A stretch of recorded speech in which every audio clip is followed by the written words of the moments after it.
Welcome to the deep dive. You know the drill. We take your stack of information, your reports, your research, your surprising anecdotes, and we turn them into genuine, synthesized insight. Our mission is always the same, to get you well-informed, fast.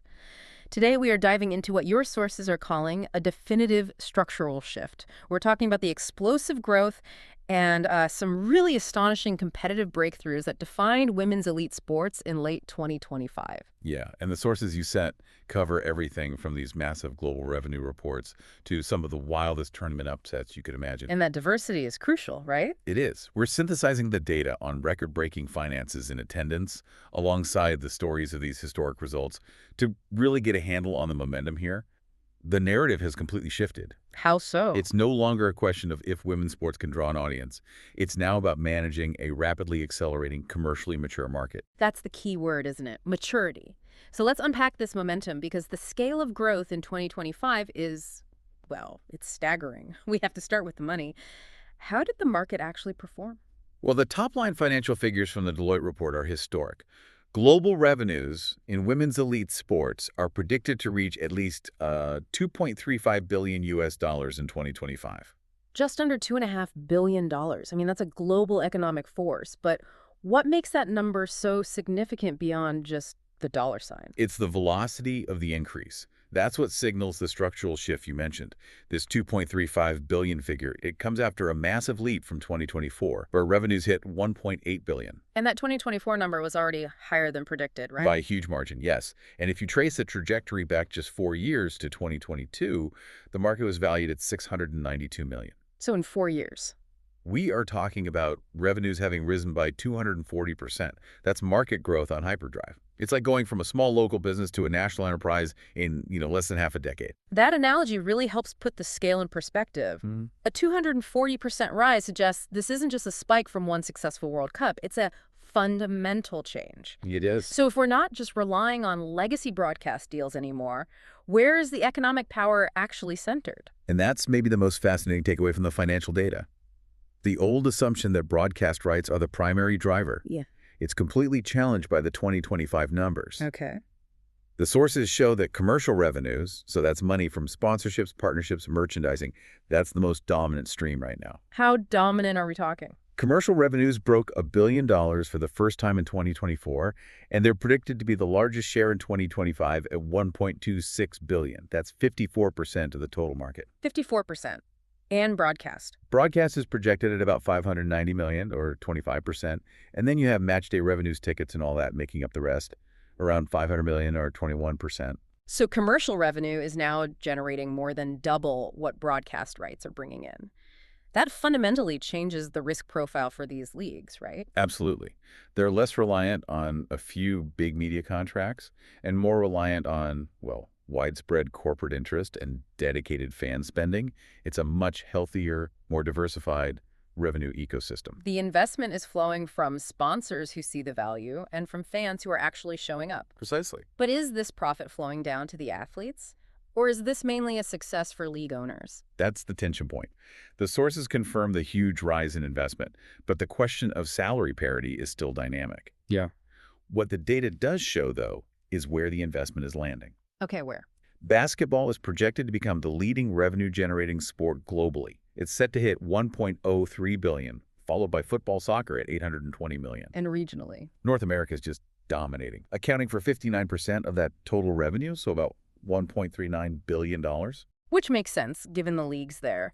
But that $2.35 billion foundation, it's meaningless if it doesn't translate into amazing competitive moments. Let's talk about how this showed up in attendance records and title wins. This is where the investment really pays off.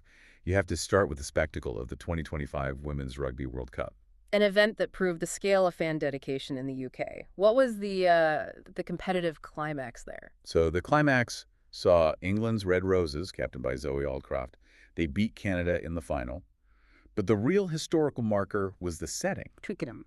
The final was played in front of a record women's rugby crowd of 81,885 people in a completely sold-out Twickenham Stadium. 81,000. When you sell out an iconic venue like that for women's rugby, that's not just an attendance record. That is a profound societal statement. It absolutely is. And the match itself had all the drama to back it up. Canada scored first. Then England had a really scary moment when Hannah Botterman got a yellow card, forcing them to play a woman down. And they still pulled it off. They weathered the storm, showed incredible resilience, and got their first World Cup win since 2014.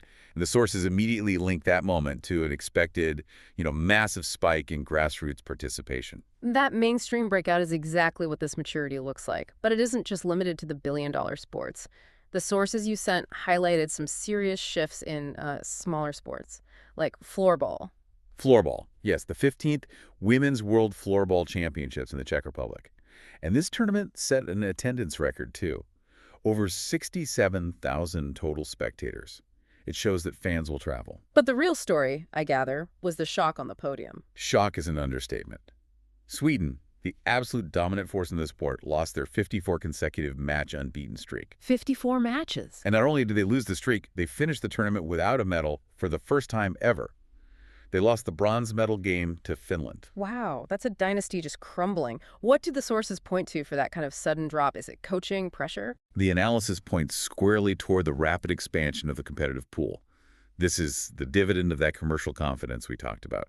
When there's money and visibility, the talent pool just explodes, and the margins between the top teams shrink. So who took the gold? The champion was Switzerland, claiming their second title. And they defeated the host nation, the Czech Republic, who reached the gold medal match for the first time. The home crowd was incredible. It really proves the old order is being challenged. Speaking of challenged global orders and massive attendance, let's pivot to high-stakes indoor action. Yes. The 2025 IHF Women's Handball World Championship. This was a huge undertaking. It was jointly hosted by Germany and the Netherlands, and they expanded it to a 32-team format.